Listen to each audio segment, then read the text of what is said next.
Сейчас давайте предоставим слово Тиму Бойду, Международному президенту Теософского общества. I'm very happy to be with you once again, with all of the members here in Russia.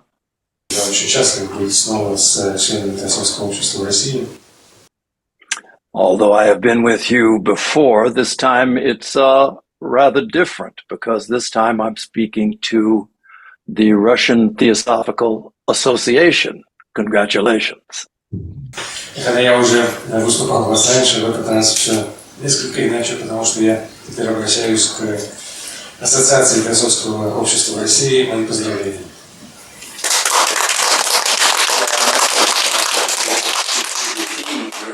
So I'm also very happy to be able to speak to the theme of your gathering, practical theosophy. I think it's a subject that needs a great deal of attention. Ну, что касается темы вашего конгресса, очень важная тема практической теософии, на мой взгляд, это такая тема, которая нуждается в огромном внимании. Probably for many of us, our acquaintance with theosophy has been sometimes quite theoretical and rather abstract. Часто так бывает, что для многих из нас наше знакомство, наш контакт с теософией остается достаточно теоретическим и достаточно абстрактным. And so for many, the idea that such a lofty philosophy and such a high teaching of the ageless wisdom is in fact something that can be put into practice in our lives is a point that is lost to many and difficult for many others. И тот факт, что такие возвышенные абстрактные учения могут быть применены успешно и активно в нашей жизни, в практике нашей жизни, для многих является чем-то, что совсем ускользает, а для других является чем-то трудным. But one of the things that we find when we actually turn our attention towards such high thinking is that sometimes the very highest principles, seemingly abstract, are the most deeply applicable in our own lives. Интересно то, что мы часто находим, что те принципы, которые являются самыми возвышенными, также одновременно являются наиболее применимыми в нашей жизни. So you take, for example, the Christian Bible. There are some very lofty teachings in there. One of them says, seek first the kingdom of heaven, and then all else will be added unto you, will be added to you. It seems out of reach, but perhaps it isn't. Например, в христианской Библии, одно из них, такое очень интересное, высокое указание, сказано, разыскивай сперва Царствие Божие, а остальное дастся тебе. То есть это кажется очень возвышенным, далеким от достижимого, но на самом деле, наверное, это не так. So when we talk about practical, just so that we are all talking about the same thing, let's define the word. Ну и говоря о практической теософии, просто чтобы понимать друг друга, давайте посмотрим, что такое именно практическое. So anything that is practical is concerned with the actual doing of something rather than the theories and ideas surrounding it. Все, что называется чем-то практическим, связано с процессом, в общем-то, делания чего-то, а не только то, что касается теории и каких-то абстрактных мыслей. So when we talk about theosophy, it would be well for us to ask ourselves the question, what is it that is practical about theosophy? И говоря о теософии, хорошо бы спросить самих себя, а что практично в теософии? When we look at some of the foundational writings of theosophy, for example, the Secret Doctrine, Secret Doctrine is concerned with very lofty ideas. Если мы посмотрим на некоторые основные труды теософские, например, на тайную доктрину, она, конечно, имеет дело с очень возвышенными, очень высокими идеями. The two books of the Secret Doctrine relate to the birth of the cosmos, cosmogenesis, and the genesis of humanity, anthropogenesis. Very, very high subjects. И два тома ее связаны: один с космогенезисом, с происхождением Вселенной, а другой с антропогенезисом, с происхождением человека. Очень-очень высокие, такие возвышенные темы. In the stanzas of Dzyan, on which the secret doctrine is primarily based, the very first stanza is one that is completely almost unreachable by the mind. И из станц, на которых основана тайная доктрина, первая практически недостижима для человеческого ума. It says, the eternal parent, wrapped in its ever invisible robes, had slumbered once again for 7 eternities. И я точно не воспроизведу цитату, но мы ее, наверное, помним, да? Вечный родитель снова дремал на протяжении 7 вечностей. And it's a stanza that refers to that, you can't even say period of time, to that point prior to the manifestation of a universe. What do you do with that? И это такая станция, которая связана даже нельзя сказать, что с каким-то периодом времени, а с каким-то состоянием. Вообще непонятно, что с ним можно делать с таким объяснением, с таким комментарием. So it's something that is it demands a great deal from us to dig into this and to discover the actual practical elements which are there and which are embedded in this ageless wisdom. Поэтому это очень многого требует от нас самих, чтобы погрузиться своим пониманием в эти высокие мысли, высокие идеалы и понять, какой же практический аспект и приложение всех этих вещей, которые там, тем не менее, есть. In her book, Key to Theosophy, HPB makes a comment about the purpose for the founding of the Theosophical Society. В книге «Ключ к теософии» Елена Петровна дает комментарий, связанный с целью основания Теософского общества. And what she says is that the Theosophical Society was founded for the purpose of make it known that such a thing as theosophy exists. Она пишет, что Теософское общество было основано для той цели, чтобы сделать известным людям, что такая вещь, как теософия, существует.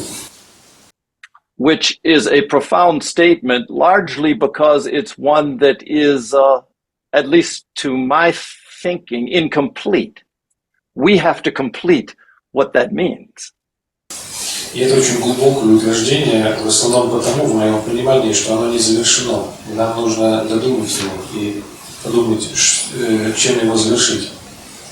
So the question for us would be, what is it about knowing that theosophy exists that is somehow life-altering or empowering or even beneficial to humanity? Так что вопрос для нас, что же означает в том, что теософия существует, что в этом является таким уж преображающим, изменяющим жизнь или даже полезным для человечества в целом. I know in my upbringing, when I'm growing up in the United States, I don't think it's particularly any different in Russia than in other countries, that there are certain phrases that our parents, our grandparents say to us. One of those phrases is the idea that knowledge is power.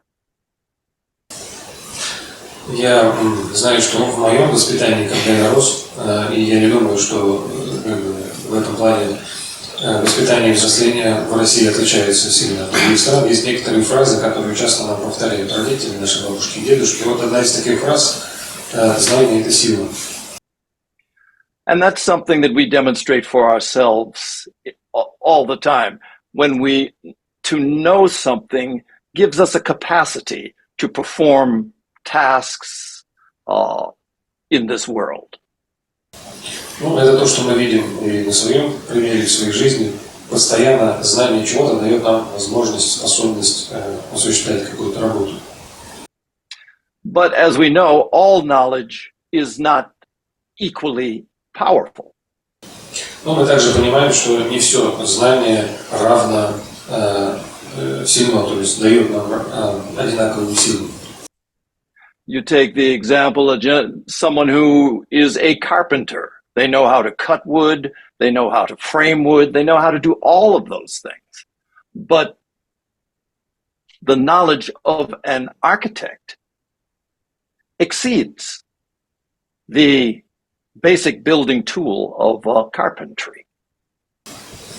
Вот мы можем посмотреть на пример плотника, который работает с деревом, он знает, как его надо срубить, как его обрабатывать, знает все про эту сторону работы, но знание архитектора, скажем, превосходит знание плотника и его простые инструменты. So similarly, the point that is being made is that the knowledge that is known as Theosophy, or the ageless wisdom, is empowering, but empowering at a level that is profound, that is deep. И подобным же образом мы можем сказать, что знание, которым нас наделяет теософия, точно так же, как и другое знание, дает нам силу, но оно дает нам силу на совершенно другом уровне, на том уровне, который очень глубок. The first object of the Theosophical Society is to form a nucleus of the universal brotherhood of humanity. Первая цель Теософского общества – это сформировать ядро всемирного братства человечества. The idea being that this formation has to take place. It's the formation of something which does not yet fully exist, is what the object is. И идея здесь в том, что должно быть сформировано нечто, что еще не полностью существует. The possibility and the potential for a universal brotherhood is something that must begin with this formation of something that resembles the universal brotherhood, but is not yet the universal brotherhood in its fullness. That's the object of this work in the Theosophical Society. И возможность и потенциал всеобщего всемирного братства это как бы означает, что есть нечто, что еще, что уже существует, но все-таки не вполне проявлено и не вполне сформировано. И поэтому формирование этого, полноценного формирования, есть смысл этой работы Теософского общества. And it's a formative work because if we're going to be completely honest, when we look at ourselves and when we look at the condition of the humanity of which we are the smallest part, at our present stage, we are far from fulfilling our potentials. И это такая работа, которая должна очень многое преобразовать, потому что если мы будем вполне честны перед собой и посмотрим на свое собственное состояние, на состояние человечества, малейшей частью которого мы являемся, мы увидим, что мы еще очень далеки от реализации нашего полного потенциала. All that's required of us is to just open our eyes and look around, whether we look at the global situation that humanity is bringing into being, or whether we even look locally. What is it that we see? Все, что нужно, это просто открыть глаза и посмотреть вокруг, как на глобальную ситуацию нашего человечества, так и на какие-то местные обстоятельства, где мы живем. Что же мы увидим? The level of the planet, all around the world, we find as a humanity, we find ourselves embroiled in various forms of conflict. Wars are raging, human being against human being. We have an environment that is being actively degraded moment by human activity. Что же мы увидим на уровне всего человечества в целом? В самых разных местах по всему миру мы видим, происходят конфликты. Войны бушуют, человеческие существа убивают других человеческих существ. И среда нашего мира улучшается в разных местах именно за счет человеческой деятельности. Massive experience of hunger, homelessness in peoples around the world, religious conflict. It's a long list, and we all know it. Это и массовый голод, который происходит в разных местах, это и бездомность, это и конфликты на почве религии. Этот список очень длинный, мы все его знаем. And the main part of that list, these are not issues or problems that somehow have been visited upon us from some external source. These are all problems that are human created and completely solvable by human means. И главная часть в этом всем вопросе то, что все эти проблемы не созданы кем-то со стороны, не наброшены на нас чем-то посторонним. Это те проблемы, которые созданы нами самими. И поэтому также они вполне способны быть решены тоже нами самими. The original Americans, the Native Americans who came to be called the Indians when the European people first came to America, they had an expression. The expression was this: no tree is so foolish that its branches fight among themselves. И коренные жители Америки, тех, кого стали называть индейцами, когда первые европейцы прибыли в Америку, у них было такое выражение, которое звучит так: ни одно дерево не является настолько глупым, чтобы его ветви дрались между собой. The tree in this case has the benefit of being confined to the natural order. Human beings, we have this added element of a measure of free will, and the misuse of that is what has blinded us as human beings and as a humanity. И у дерева в данном случае есть определенное преимущество, так сказать, что оно подчинено естественному ходу вещей. А у человека есть дополнительный элемент, связанный со свободой воли и с неверным ее или вредным разрушительным использованием этой свободной воли, что мы и наблюдаем в людях и в человечестве в целом. So this is something of the challenge that has been put to us by the founding of this Theosophical Society.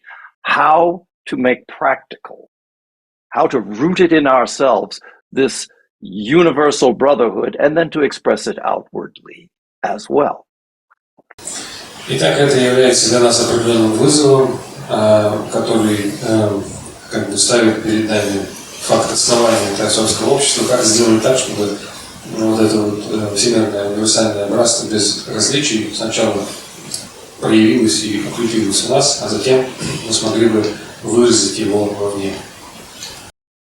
So again, what is it about Theosophy that has this capacity to enliven this process of self-transformation, which is required for the formation of this universal brotherhood? What is it about this theosophical endeavor? What is it about Theosophy, the wisdom that empowers us in this activity?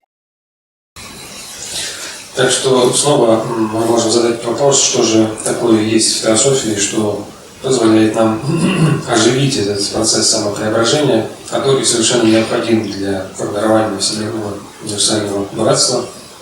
И что же есть такое в теософии, что позволяет нам обрести необходимую мудрость для совершения этого преображения. In Buddhism, when they talk about the teachings, and often when they speak about the teacher, to some degree they describe it, it's like a finger that is pointing to the moon. В буддийской традиции часто, когда говорится об учении, даже об учителе, то бывает, что используется такая аллегория пальца, указывающего на Луну. So attention is required to the finger, but the purpose of the teachings is that we may see what it is pointing toward. And that's the challenge for us. Many of us focus solely on what is being put before us. We see the finger and we don't see the direction of its intent. И, конечно, в этом случае сам этот палец, указывающий, он требует определенного внимания. Но цель все-таки этого движения в том, чтобы человек обратил внимание на то, на что указывается, а не на сам палец. И в этом определенный вызов тоже для нас с вами, потому что очень многие фокусируются только на тем, что перед ними, и не понимают и не обращают внимания на цель, на которую указывает палец. So at the level of the teachings of theosophy, at the level of the knowledge, which we must always realize, and I always have to make this point, knowledge does not equal wisdom, but it's effective and useful in the quest for wisdom. Вот на уровне учения теософии то знание, которое мы можем приобрести и обретаем, я всегда считаю необходимым подчеркнуть то, что знание не равняется мудрости. И можно сказать, что знание полезно в поиске мудрости. So at the level of knowledge, what in theosophy is one of these potent seeds that can help us in this process of self-transformation and the formation of a nucleus of the universal brotherhood? During our time together remaining, I'd like to just look at one or two things, and you think about it for yourself. И опять же говоря о знаниях, которые даются в теософии, я хочу опять обратиться к вопросу, что дается нам такого, что может помочь нам в процессе самопреображения и в процессе формирования всемирного братства безразличий. И в оставшееся время моего выступления я бы хотел сосредоточиться на одной или двух вещах, и, возможно, вы подумаете об этом сами далее. So, one of the main ideas that came into the global human consciousness with the founding of the Theosophical Society was this idea that we are multi-dimensional beings. In theosophy, we think in terms of 7 planes of being, a very important idea. И одна из очень важных идей, которые появились в сознании человечества, широко говоря, это с появлением теософского общества, с его основанием, это та идея, что мы, как люди, являемся многомерными существами, и в теософии мы говорим о 7 планах. Бытия, наших 7 планах, это очень важная идея. One of the things that has come out through the theosophical wisdom has been the idea, when the question is asked, what is a human being? The response is that a human being is highest spirit, lowest matter, linked by mind. The spiritual principle and the material principle linked by what could be described as the intellectual or mind, manas principle. И одно из тех мудрых пониманий, которое дается теософия, это заключается в том, что когда задается вопрос, что такое человеческое существо, то ответом на этот вопрос является высший дух и высшая материя, соединенные умом. То есть духовные принципы, материальные принципы, и они соединены тем, что можно назвать интеллектуальным или умственным принципом, или же манасом, как мы говорим. So it's within this spectrum from spirit to matter that we find these 7 planes of existence described. And so what this demands of us is, if we think about this teaching, first we have to decide for ourselves if it is valid, is it true? And how do we find that out? И говоря вот об этой шкале, от духовного к материальному, о 7 планах бытия, которые для нас описываются, что требуется от нас, в первую очередь, если мы получаем это знание, то, наверное, в первую очередь нам нужно определиться вообще, является ли оно обоснованным, является ли оно справедливым, и надо ли нам к нему обращаться. So to a certain extent, there are things that exceed what our present capacity permits us to know. So in those things, we rely on people we think of as qualified teachers. But what remains with the rest of it is we have to experiment. We have to engage in experimentation within ourselves. И до определенной степени мы должны сказать, что есть некоторые вещи, которые превосходят нашу нынешнюю способность познания. И в этих вещах мы должны по необходимости опираться на людей, которые мы считаем квалифицированными в этих вопросах, мы их называем учителями. Но что касается всего остального, нам надо экспериментировать и заняться вот таким вот экспериментом в нас самих. The Dalai Lama has said frequently his belief, I concur with his belief, that within us we have access to the most potent, greatest laboratory that there is in the world, the laboratory of our own consciousness. And it is there that we have to prove or disprove these teachings. И Далай Лама часто говорил, я соглашаюсь с этим мнением, что внутри нас заключена самая мощная, самая великая из всех лабораторий, которые существуют, лаборатория нашего сознания. И именно в ней мы должны либо доказать, либо опровергнуть. So with this multidimensional character of our being, we experiment and we start to find certain things, that there are linkages that occur within our consciousness. In fact, various systems of yoga are based on these links between the various levels of our being.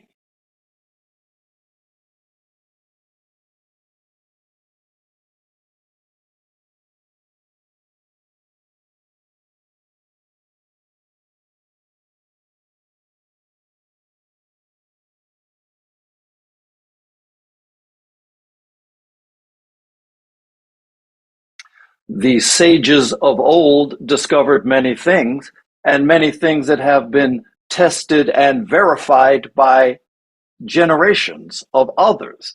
One such thing is the idea that matter, which is what we think of as the lowest point, and spirit, there is a direct and powerful link between the two.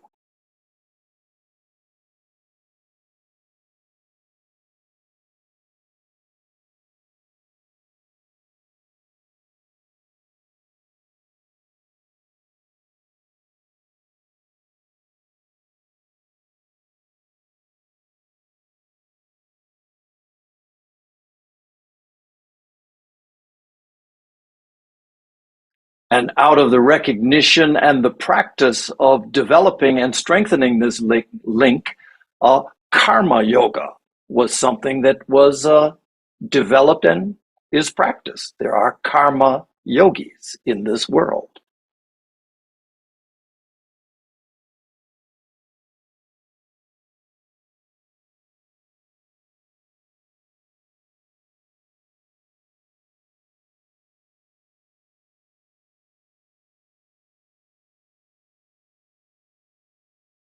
And the linking mechanism is this, that matter, which is dense and difficult to move, difficult to alter, is engaged with by spirit through the avenue of what is we call the will.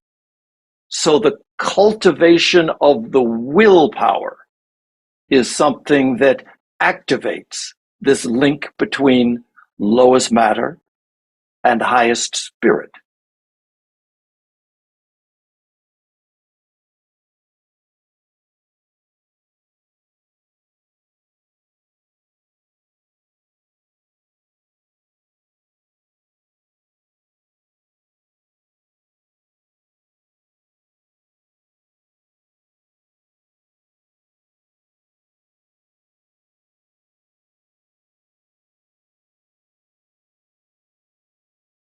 So in spite of the body's tendency to rest or to remain at rest, the will is enacted that moves the body into action. And the quality of that action is perhaps not high at first, but repeatedly, as the quality of our activity is pointed toward using this physical for the benefit of others, this link becomes formed and becomes much stronger. And the karma yogi evolves.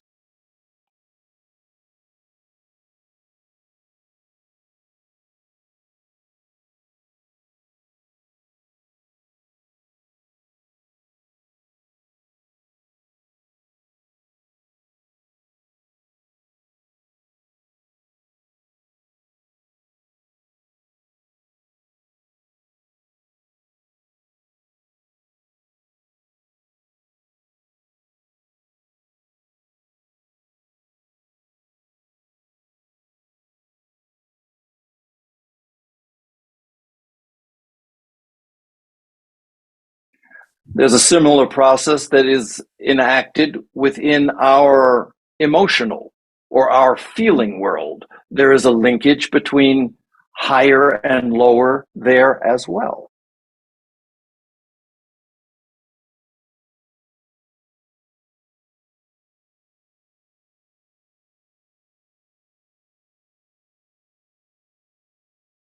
Because what we find is that the emotions, like everything else, have a lower and higher dimension to them that evoke a response from deeper dimensions of our own being.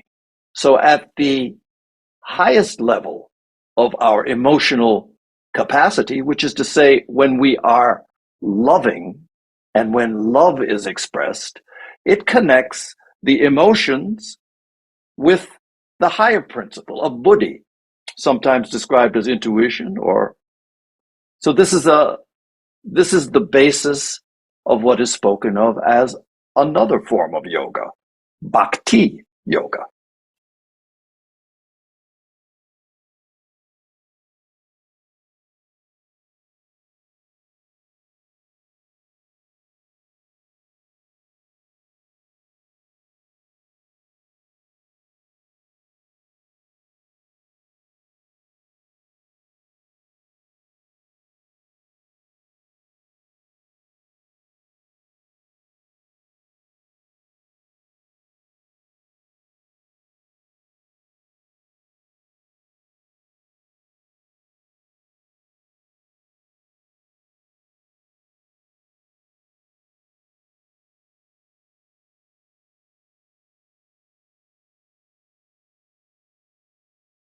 So similarly, the activity of the bhakta, the activity of the bhakti yogi, is the emptying out of themselves, him or herself, in this expression of love for the divine. In this activity, all of the space occupied by our self-centered desires is emptied, and the experience of the inflow of the highest, of the intuition, of the Buddhic nature becomes the experience of the bhakti yogi, another form of yoga.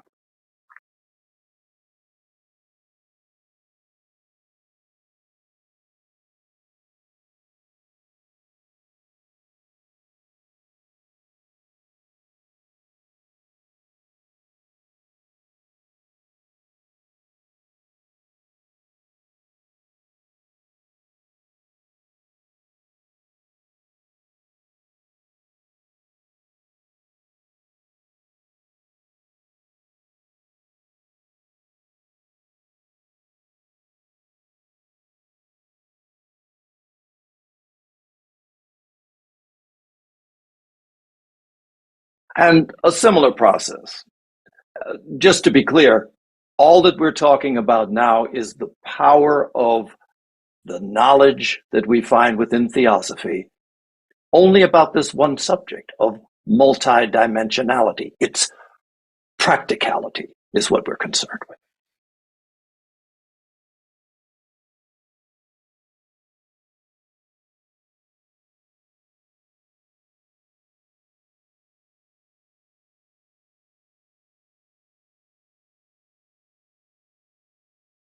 And finally, a similar process is involved with the activities of the mentality. There is a branch of yoga described as jnana yoga, the yoga of knowledge.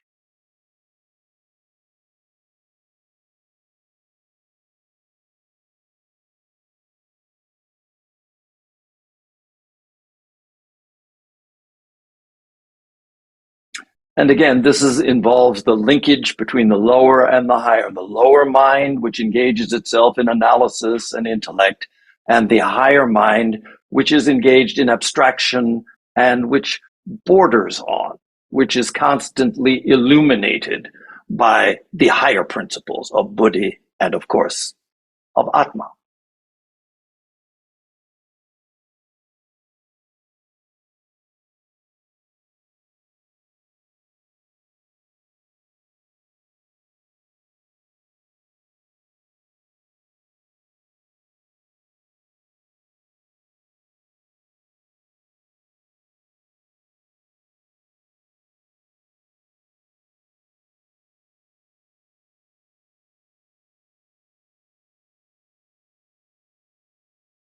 So in this practice, the practical element of it is the exposing of the mind for the purpose of elevating it, the exposing it to ideas, concepts, theories, thoughts, and to then think about them.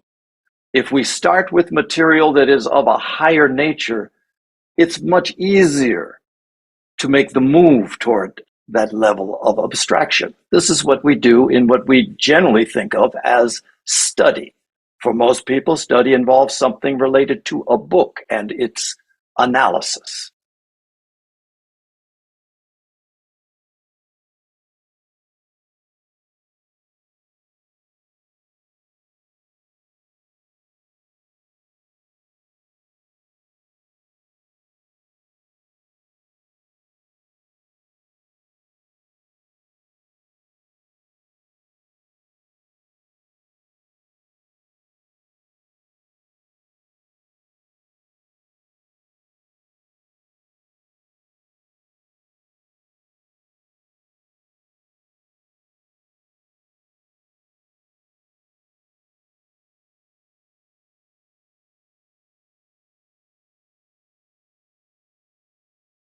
Okay, so this is just a few thoughts about just one aspect of this wisdom teaching, multi-dimensional nature of our being, and how the practice of this is something that has the possibility for self-transformation and for human transformation as well.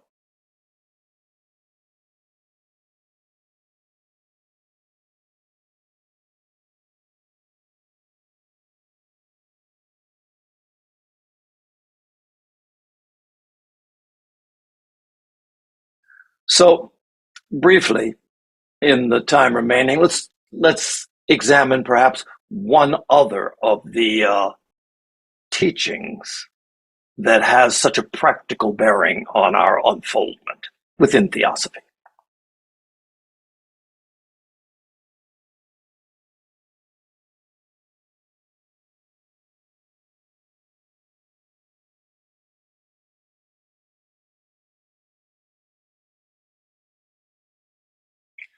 There's this idea in Theosophy or in the ageless wisdom. It's expressed in various different ways. For me, I tend to think of it as the idea that there is no such thing as empty space. Intelligence is present everywhere. Omnipresent intelligence, no empty space.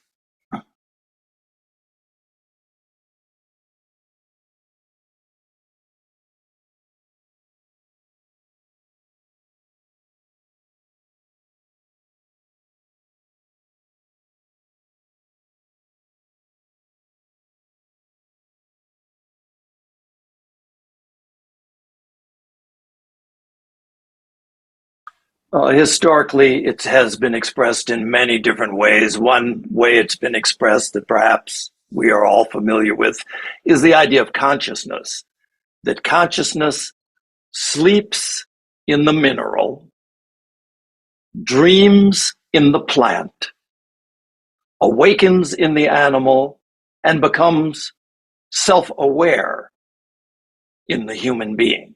This is the same idea expressed differently.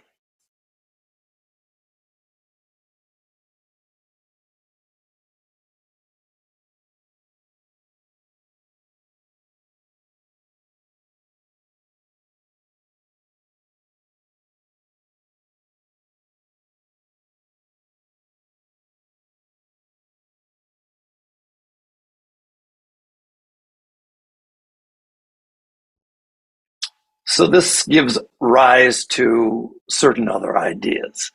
It gives rise to this expression spoken of as the kingdoms of nature, that in the visible world, we're very much aware of the various sorts of inhabitants of the visible world, but that equally in invisible worlds, there is life, there is intelligence, there is patterned activity.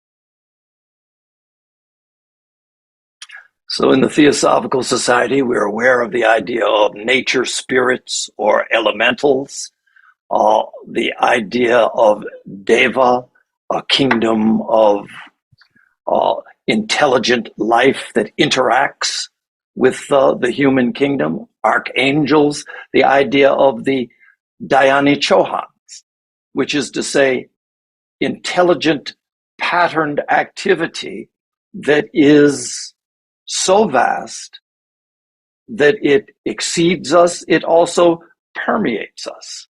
This is this expression of intelligence is everywhere.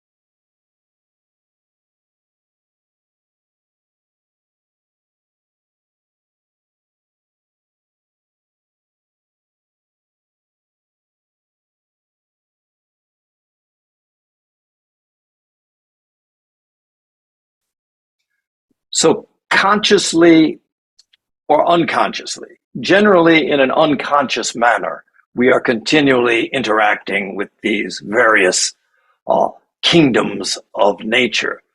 Part of the object of this whole theosophical endeavor is to become more expansive in our consciousness, so that even if it is not a conscious interaction with the higher forms of life, at least our intent is to draw upon and to magnify the presence and expressions of the higher aspects of our being, the masters of the wisdom, the Dhyani Chohan presence within us.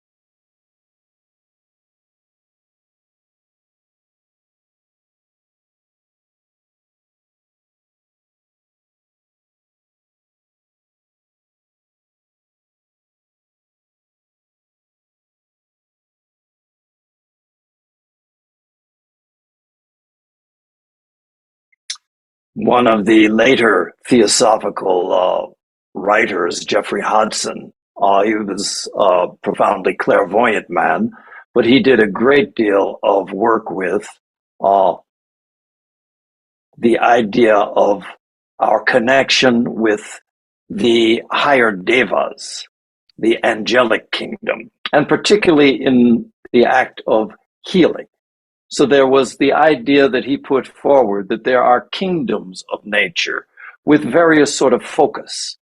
So healing is one of those aspects upon which we can draw the energies, not only of our own intent, of our own personal magnetism, but also of a higher energetic quality by interaction with the Devic kingdom, consciously, intentionally.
So these are just two of the many foundational principles of the ageless wisdom of theosophy. And in our time together, the effort has been made to try and see how a practice can evolve from these ideas, to try and see how it is that knowing that such a thing as theosophy exists can be a catalyst in self-transformation. I hope we've been able to communicate some of this during our time together.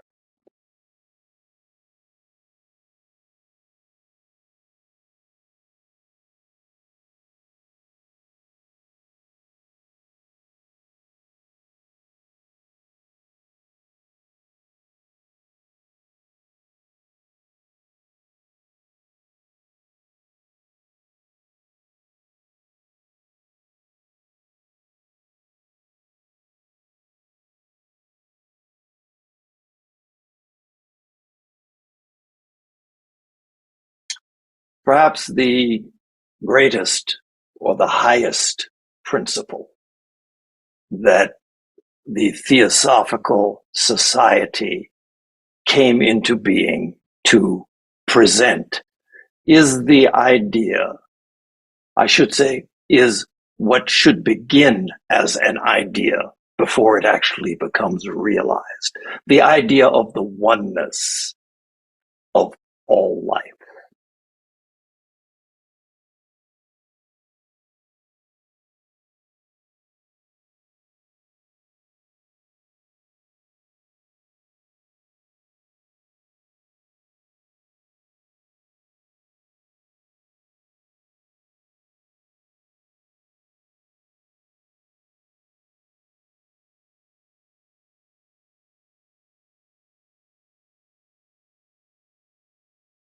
Every other principle that we find, every other teaching that we encounter within this ageless wisdom tradition points us in the direction of unity. To the extent that we can first conceive of unity and then become unified will determine the course of our individual lives as well as the direction of this world, this present human experience.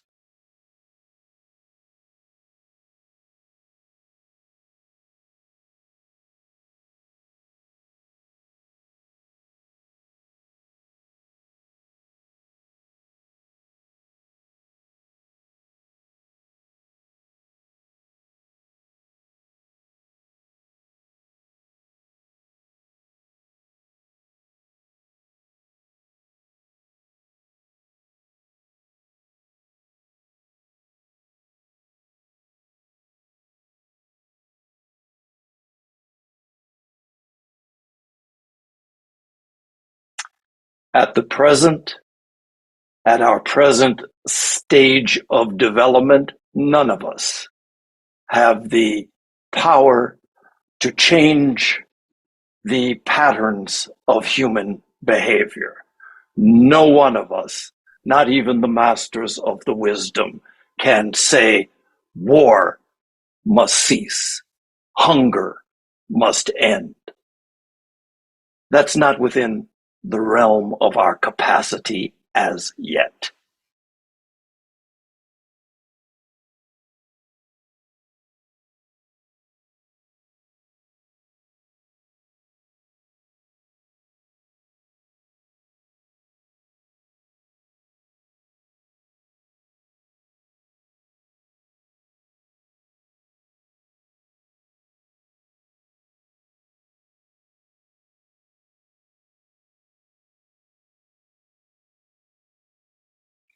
So as a practical matter, this fact allows us two options in terms of our action.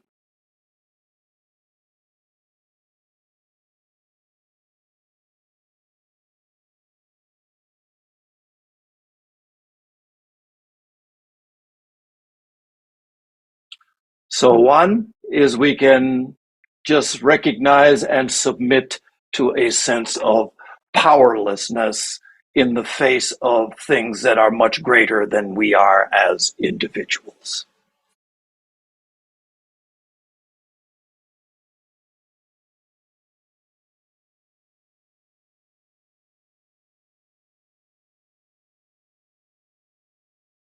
And the second, and from my point of view, the better choice is that we act and we choose and we behave where we are, in our homes. Our homes become a place where peace is invoked. In our relations with others, it becomes a dynamic of the effort toward harmony.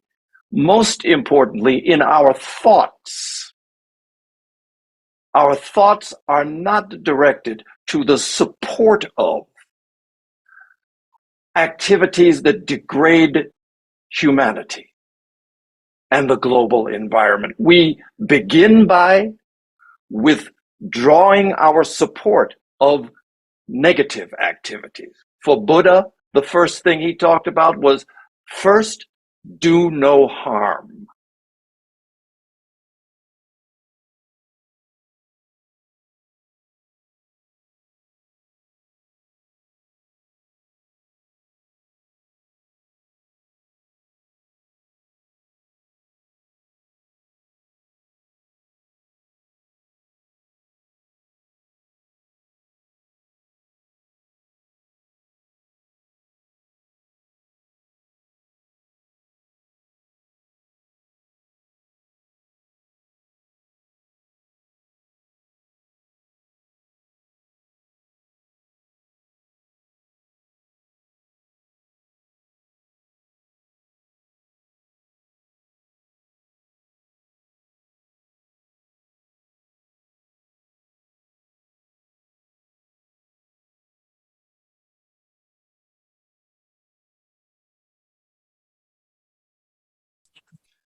The second thing we do, we actively harness our thought to do good.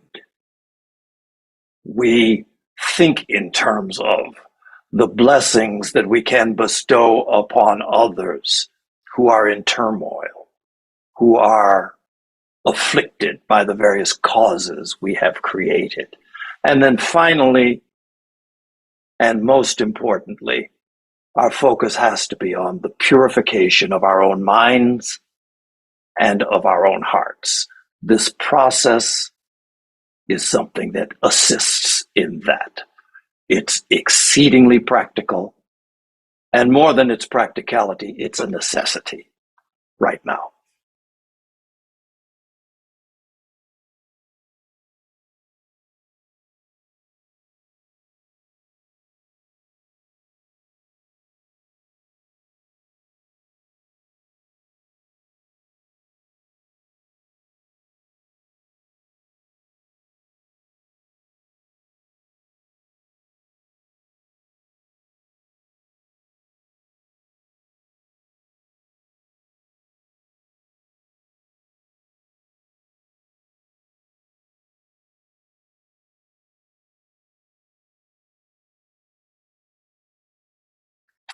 So I'd like to thank you for your time, and I'd like to thank you for your attention.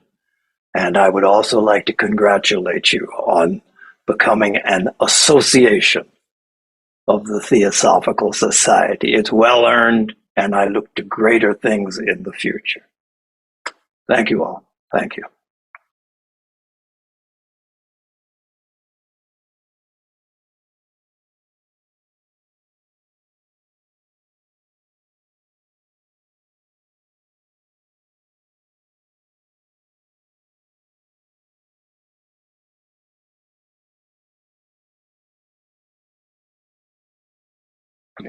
Oh, finally, I have to say I would be remiss if I didn't say thank you to Sviatoslav.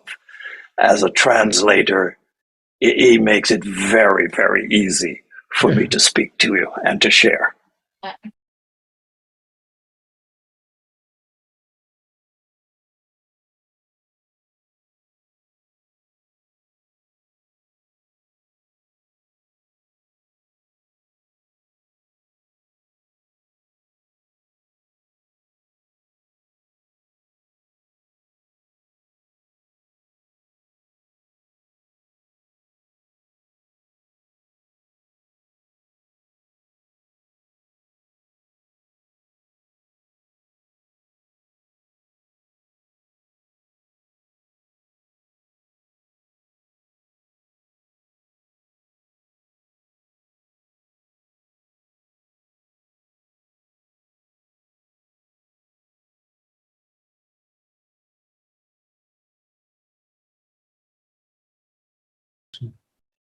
So the question is, should we accelerate or yes, the value to? Okay. our development speed. Okay.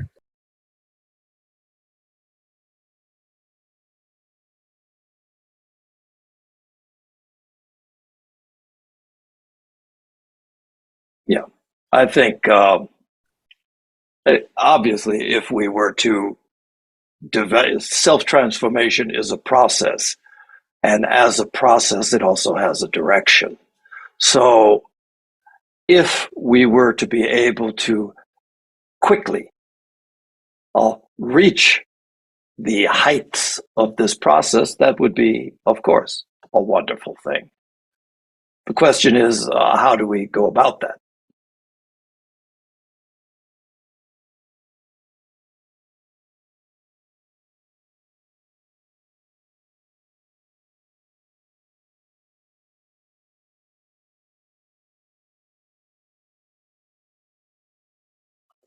One of the things that in any spiritual practice is clear is that there are levels within all of these things. So there is the level of in the voice of the silence, they talk about the path of the eye, the doctrine of the eye, which is to say the eye, the seeing outwardly, and the doctrine of the heart. Both of those have levels of practice that apply to spirituality.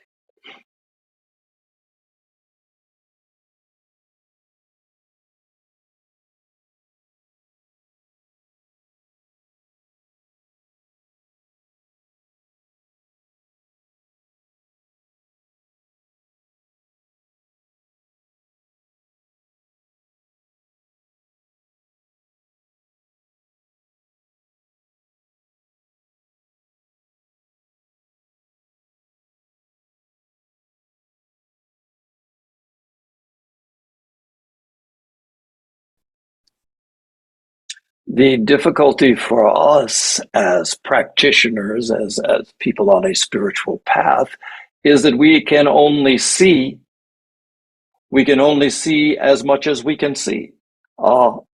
The greater and the deeper things that are around us, if we have not yet become sensitized ourselves to those, then we don't have the possibility of practicing in that direction.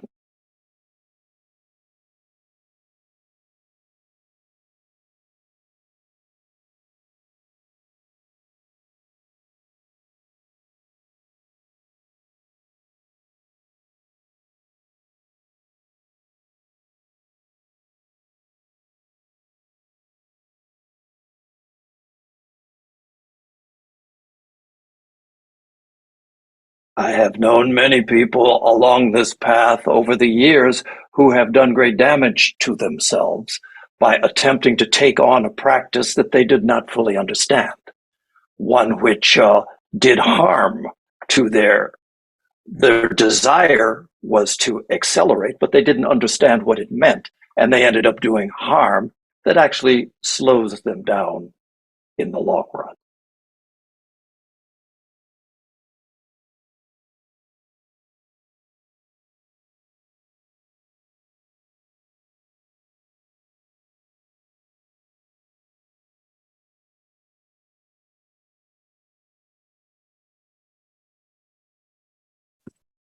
So just in answer to the question, yes, it is exceedingly beneficial that we accelerate, but that we accelerate according to our capacity to understand and respond is very, very important.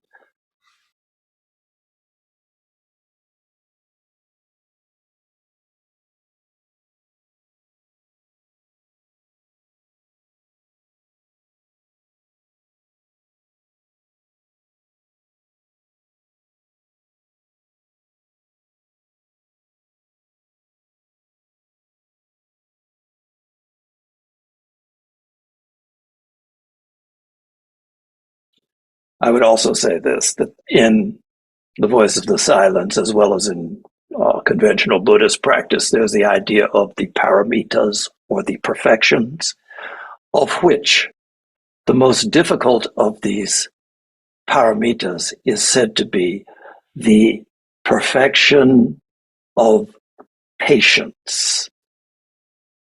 It's a difficult one. We all want it now.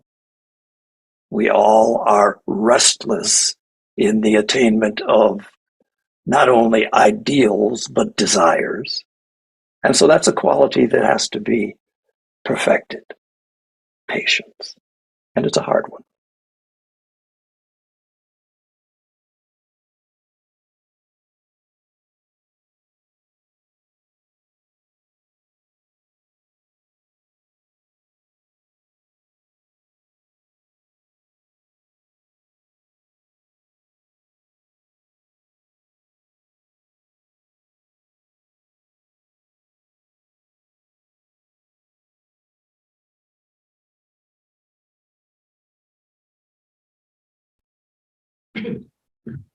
Okay, I hope that's good enough answer.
Yeah, I think in regard to that, one of the things that can be very helpful, first of all, is to apply some thought, some study to what is involved in this plan. That's one thing that's helpful. The idea that there is a divine plan that speaks of a possibility of unfoldment, and we'll focus solely on humanity, but the possibility of human unfoldment to the point of the sense that there are no boundaries between people. That's one aspect of it.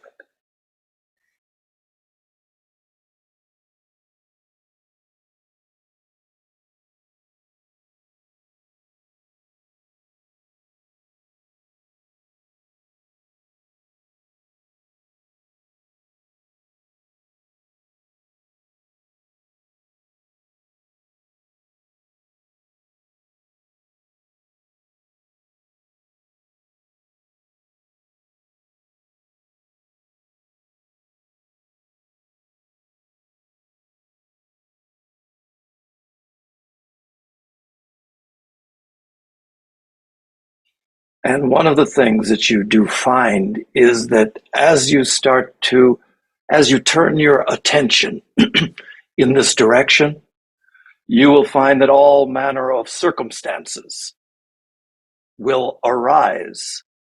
And if you do the additional thing of paying attention to your inner and outer life, you'll find that you will be guided along a certain way.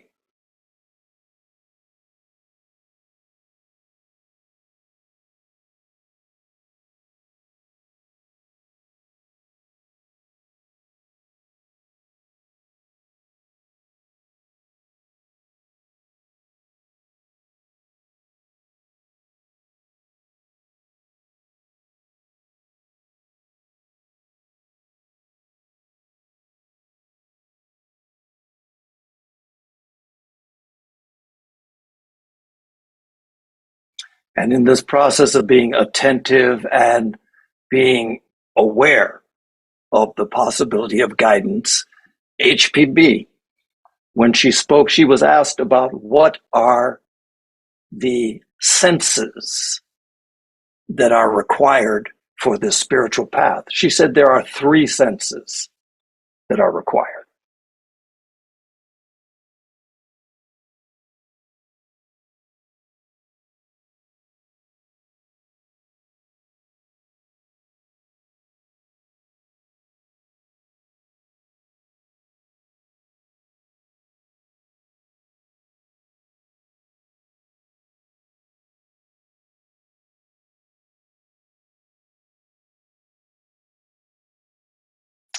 And HPB, in her humorous fashion, said that the 3 senses required are, number 1, common sense. Number 2, a sense of humor. And number 3, more common sense.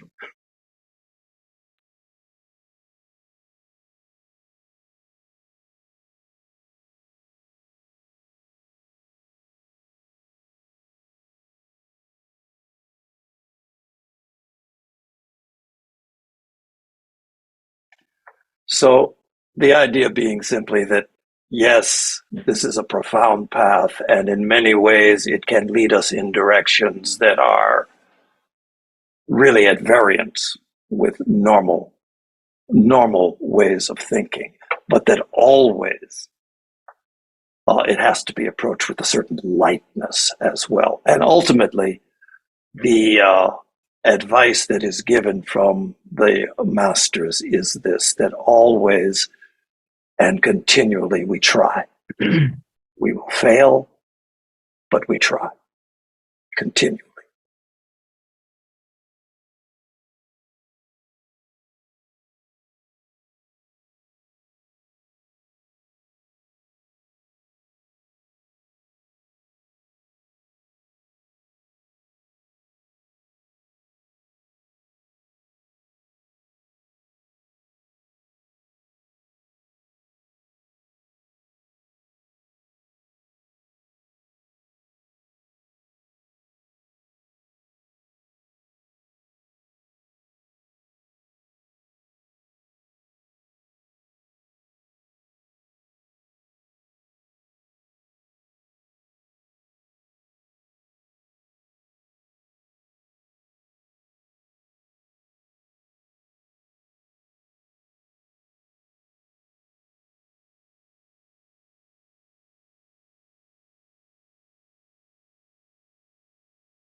That's a sensitive question. I had a number of years where I worked as a hospice volunteer, which is to say working with people who are in the process of dying.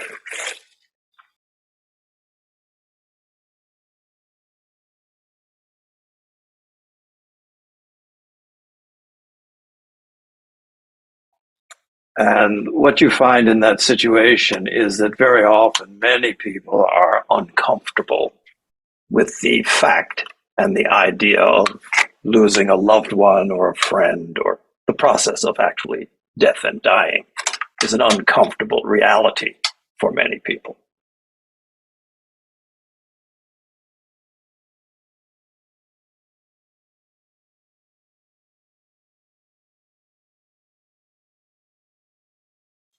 And so very often the response of people toward the person that is dying is based on a certain personal insecurity and a projection of what in fact is the requirement or the need or even the fear that we have about this process of dying.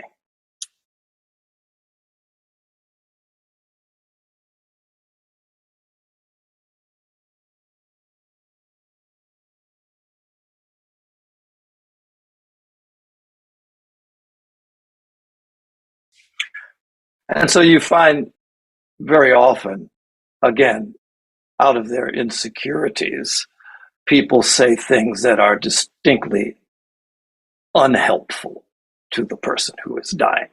You hear a variety of things that, God has a better place waiting for you, that all of the pain and trouble of this world will be gone from you. There are a lot of ways that it's expressed, all of which are unhelpful.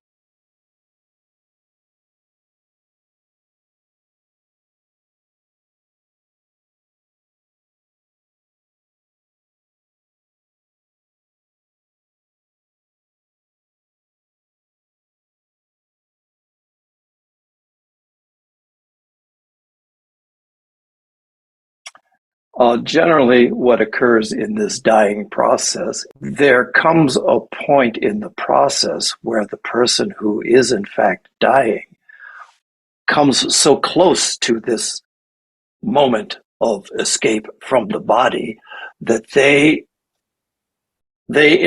see things. They encounter a vision of, not vision in the way that we would see it, but the space from which they are viewing things alters so dramatically that they have a view that's really unavailable to the people who are trying to advise them out of their sense of goodwill or out of their personal sense of fear even.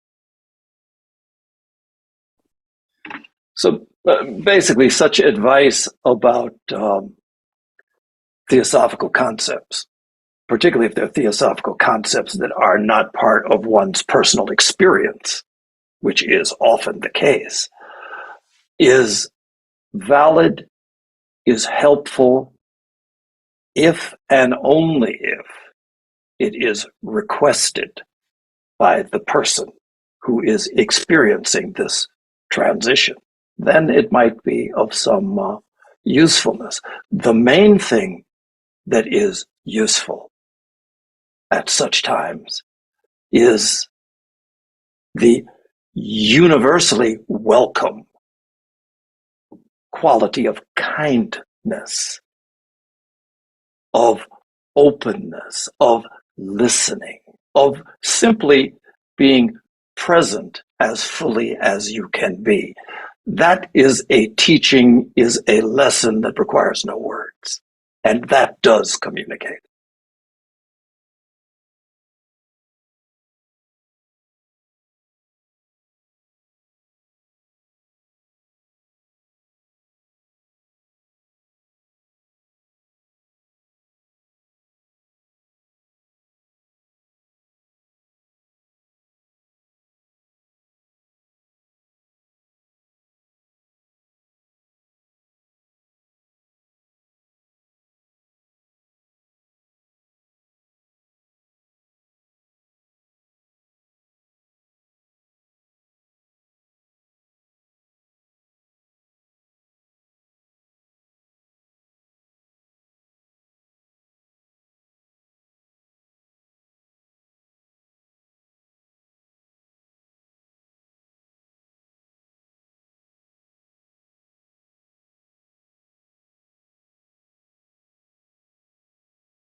Okay, once again, thank you.